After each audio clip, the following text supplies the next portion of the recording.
ছোট্টবেলায় যে দেশটির প্রতি আমার প্রাণ ভরা কৌতূহল ছিল তা হলো বাংলাদেশ। কেন জানেন? আমি যে গ্রামে জন্মেছি, বড় হয়েছি সেটি ভারত বাংলাদেশ সীমান্তে অবস্থিত একটা ছোট্ট গ্রাম। আমার গ্রামের নাম কুমারী। ঠিক ঢিলছোড়া দূরত্বে বাংলাদেশ। ইছামতি নদী দুটো দেশকে ভাগ করে মাঝখান দিয়ে নিজের গতিতে বয়ে চলেছে। সেই শৈশব থেকে প্রচণ্ড কাছ থেকে অন্য একটা দেশের ভূখণ্ড দেখেছি, যেটার প্রতি আমার ছিল নানা কৌতূহল। অনেক অনেক প্রশ্ন আসতো সেই ছোট্টবেলায়। আমরা কেন যেতে পারছি না?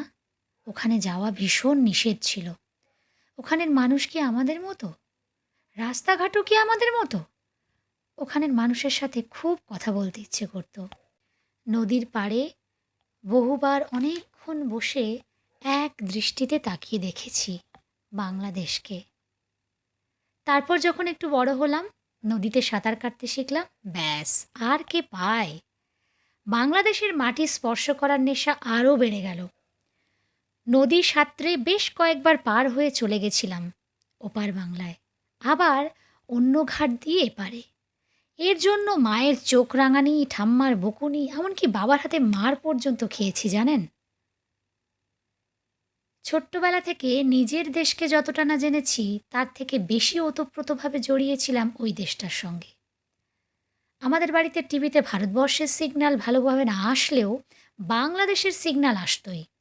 সেই জন্য শুক্রবারের সিনেমা, বাংলা নাটক ইত্যাদি বলে একটি অনুষ্ঠান, আরও কত কিছু ছিল। সেসবের স্মৃতি আজও আমার রন্ধ্রে রন্ধ্রে। অমিতাভ বচ্চনের থেকেও বেশি কাছের ছিল ওপার বাংলার আলমগীর, ওমর সানি, জসিমউদ্দিন। এন্দ্রকিশোর, রুনা লায়লা, সাবিনা ইয়াসমিনের সুরে ভেসে যেতাম কোন সুদূরে।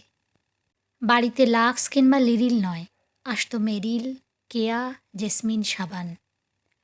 আজও আলু পোস্ত নয়, বিভিন্ন ধরনের ভর্তা আর পাতুরি আমার প্রিয় খাবার। তাই বাড়িতে কথাবার্তায়, সংস্কৃতি, খাওয়া দাওয়া সব কিছুতেই ওপার বাংলার স্পর্শ। আমার বাবা মা দুজনের পূর্বপ্রজন্মই তো নোয়াখালীর। আমার কখনো আলাদা মনেই হয়নি। সবই তো এক ছিল, জোর করে আলাদা করা হয়েছে। কিন্তু ব্যাপারটা হচ্ছে, আজ এত স্মৃতিচারণ কেন করছি? গত কয়েকদিন ধরে বাংলাদেশের পরিস্থিতি দেখে মনটা বড্ড কাঁদছে। শুধু বাংলাদেশ নয়, এর আগেও ইরাক, সিরিয়া, ইউক্রেনের জন্য কেঁদেছিল। কিন্তু বাংলাদেশের জন্য বড্ড বেশি কষ্ট হচ্ছে। কেন বলুন তো? শুধুমাত্র প্রতিবেশী দেশ বলে? নাকি আমার জন্ম, বড় হওয়া সব কিছুতে দেশটি ভীষণভাবে জড়িয়েছিল বলে? আন্দোলন, প্রতিবাদ, বিক্ষোভ, মিছিল এসব তো যে কোনো গণতান্ত্রিক দেশেই হয়, হতেই হবে। না হলে অধিকার চাইব কিভাবে? অধিকার বুঝে নেবই বা কীভাবে? সাম্য আসবে কোন পথে? বাংলাদেশের ছাত্ররাও তো শান্তিপূর্ণভাবে আন্দোলনের পথে নেমেছিল কোটার বিরুদ্ধে। কিন্তু ছাত্রদের দাবি, তাদের ইচ্ছে, চাওয়া পাওয়া সব কিছু তো আলোচনার মধ্যে দিয়ে দিব্যি সুরাহা করা যেত, তাই নয় কি? তার পরিবর্তে কামান, দাগা, বন্দুক, টিয়ার গ্যাস আরও কত কিছু দিয়ে ভয় দেখানোর চেষ্টা হলো। এত হত্যা, এত মৃত্যু, এত মায়ের বুক কেন খালি হলো? কেন রক্তাক্ত হলো রাজপথ? মুগ্ধ বলে যে ছেলেটি, পানি চাই, পানি লাগবে বলতে বলতে গুলিবিদ্ধ হয়ে চিরনিদ্রায় চলে গেল। কি দোষ ছিল সেই তরতাজা প্রাণটির? মুগ্ধের মৃত্যু ভাইরাল হয়েছে, কিন্তু মুগ্ধর পাশে শুয়ে রয়েছে আরও হাজার হাজার মৃত্যু, যারা স্বৈরাচারী শাসকের নির্দেশে চলে গেল মায়ের কোল খালি করে, অসময়ে। আসলে কোনো সরকার যখন দীর্ঘদিন ক্ষমতায় থাকে, তারা জনগণের থেকে অনেকটাই বিচ্ছিন্ন হয়ে যায়, দূরে সরে যায়। জনগণের ক্ষোভ, দুঃখ, অভিমানের কথা মাথায় রাখে না।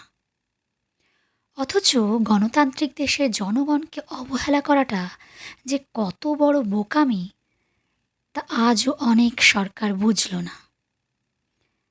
ইতিহাসকে মনে রাখেনি ওরা।